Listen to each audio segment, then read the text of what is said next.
दोस्तों, Iran, Israel और America के बीच जो जंग छिड़ी हुई है उसमें अब पाकिस्तान की एंट्री हो गई है। दुनिया भर के मीडिया रिपोर्ट्स ये दावा कर रही है कि ईरान और अमेरिका के बीच चल रही आसमानी जंग को रोकने के लिए पाकिस्तान के इस्लामाबाद में एक गुप्त बैठक यानी एक सीक्रेट मीटिंग होने जा रही है। खैर, इसकी पुष्टि तो नहीं की जा रही है, लेकिन आपके सामने वो तमाम अंग्रेजी अखबारों की रिपोर्ट है जो ये दावा कर रहा है कि पाकिस्तान जो है वो मीडिएटर के तौर पर ईरान और अमेरिका के बीच काम करने वाला है। मीडिएटर बन सकता है पाकिस्तान। बताऊंगी पूरी खबर है क्या।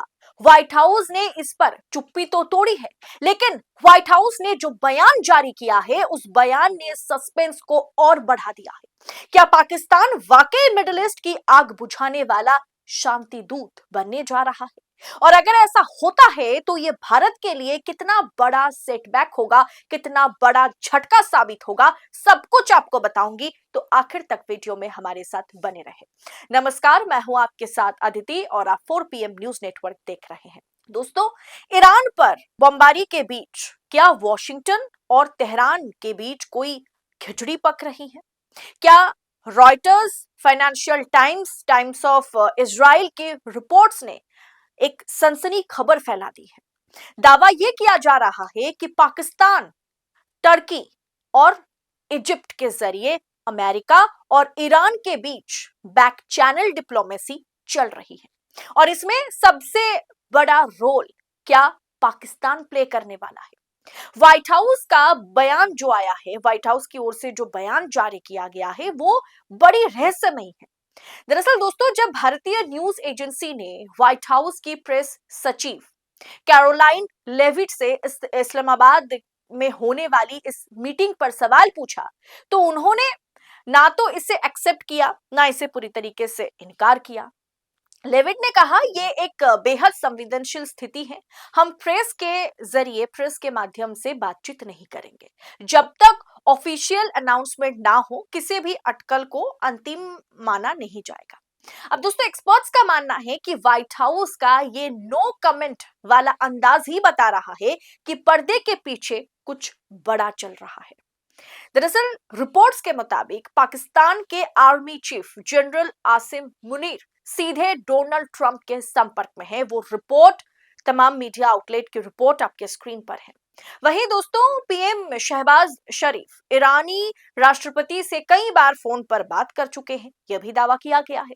खबर तो यहां तक की है कि अमेरिकी उपराष्ट्रपति जेडी वेंस और ट्रंप के खास दूत स्टीव विटकोफ इसी हफ्ते इस्लामाबाद में ईरानी ऑफिशियल्स के साथ, ईरानी अधिकारियों से मिल सकते हैं। दोस्तों, आज लोकतंत्र का चौथा स्तंभ जहां सत्ता के आगे नतमस्तक है, वहीं पर 4 PM बेबाक और बेखौफ पत्रकारिता को जिंदा रखने की पूरी कोशिश में जुटा हुआ है। हम पर मुकदमों से लेकर के चैनल बंद करने का भी दबाव बनाया जा रहा है, लेकिन हम हारेंगे नहीं। 4 PM पूछेगा सवाल सत्ता से। बस इस मुश्किल दौर में हमें आपकी सपोर्ट की जरूरत है। 4 PM को ज्यादा से ज्यादा ज्वाइन करें। ज्वाइन बटन को क्लिक करके आप हमें आर्थिक तौर पर 4 PM को, स्वतंत्र पत्रकारिता को मजबूत कर सकते हैं। उम्मीद है कि आपके सपोर्ट से ये जंग भी हम जीत जाएंगे। दोस्तों, वाकई ये बहुत बड़ी अपडेट है और बहुत बड़ी खबर है। उस समय जब ट्रंप ने 5 दिन की मोहलत दी है, और क्या ये मोहलत ईरान से बातचीत करने के लिए दिया गया है? क्या ये बातचीत में मीडिएटर जो है वो पाकिस्तान बनने वाला है, जो तमाम मीडिया आउटलेट ने दावा किया है? अब दोस्तों, ये सारा घटनाक्रम तब शुरू हुआ जब ट्रंप ने ईरान की तेल सुविधाओं पर हमले 5 दिन के लिए टाल दिए। ट्रंप ने दावा किया कि ईरान के साथ बहुत अच्छी बातचीत हुई है, लेकिन ईरान के संसद स्पीकर बागेर जो है कि कालीबाफ जो है, उन्होंने इसे फेक न्यूज करार दिया। उन्होंने साफ तौर पर कहा कि अमेरिका के साथ हमारी कोई बातचीत नहीं हुई। इधर डोनाल्ड ट्रंप ने ट्वीट आपके स्क्रीन पर है, जहां साफ तौर पर आप देख सकते हैं डोनाल्ड ट्रंप ने यह दावा किया कि ईरान के साथ हमारी अच्छी बातचीत हुई है और 5 दिन के लिए हमने जो कहा था कि ईरान के सभी डिपो को हम उड़ा देंगे, वो हम 5 दिन के लिए उसमें अब रोक लगाते हैं हम। जो साफ दर्शाता है कि ट्रंप जो है कहीं ना कहीं युद्ध विराम सीजफायर पर विचार कर रहे हैं। अब उसे ईरान मानेगा नहीं मानेगा, बातचीत सफल होगी नहीं होगी, ये बात की बात है। इसमें पाकिस्तान मीडिएटर के रूप में अगर काम करता है तो वो भारत के लिए अच्छी बात नहीं है। दोस्तों, अगर अमेरिका ईरान के बीच पाकिस्तान मतलब ईरान और अमेरिका के बीच पाकिस्तान मीडिएटर बनता है, जिसे अमेरिका फिलहाल के लिए तो एक्सेप्ट नहीं कर रहा है और इस पर कह दिया गया है कि अभी इस पर हम नो कमेंट जोन में हैं, तो ये कहीं ना कहीं सनसनीखेज मचाया है। ऊपर से अगर पाकिस्तान मीडिएटर बनता है तो भारत को मतलब भारत के लिए बहुत बड़ा झटका है।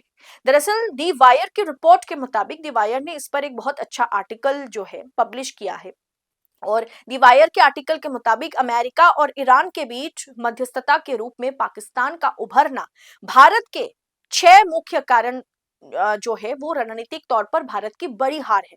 पहला कारण क्या है कि पाकिस्तान को अलग थलग करने की नीति, भारत की जो नीति है, मोदी सरकार की जो नीति है, वो विफल साबित हो जाएगी। दरअसल मोदी जी की ये जो इंसुलेट पाकिस्तान नीति है वो धरी की धरी रह गई। अगर पाकिस्तान मीडिएटर बन जाता है ईरान और अमेरिका के बीच, संकट के समय में अमेरिका ने भारत के बजाय पाकिस्तान के सैन्य नेतृत्व आसिम मुनीर पर भरोसा जताया। मतलब इससे दुर्भाग्यपूर्ण और क्या हो सकता है हमारे लिए। मैं ये नहीं कह रही हूं कि अमेरिका या फिर ट्रंप बहुत बढ़िया काम कर रहा है, वो भी भयंकर कूटनीतिक खेल भारत के साथ खेल रहा है। दूसरा वजह क्या है जिसके चलते भारत के लिए बहुत बड़ा सेटबैक माना जाएगा, वो है व्यक्तिगत अपमान है। खुद को विश्व गुरु बताने वाले मोदी जी के लिए यह शर्मनाक है कि उनके अपने क्षेत्र के संकट में भारत कहीं नहीं है, जबकि टर्की और इजिप्ट यानी मिस्र और पाकिस्तान कमान संभाल रहे हैं। मतलब पाकिस्तान के आसपास भी भारत नहीं है। अमेरिका अगर पाकिस्तान को मीडिएटर बनाता है तो यह भारत के लिए बहुत बड़ा अपमान होगा। तीसरा मुद्दा क्या है कि क्षेत्रीय प्रभाव और साख का नुकसान है।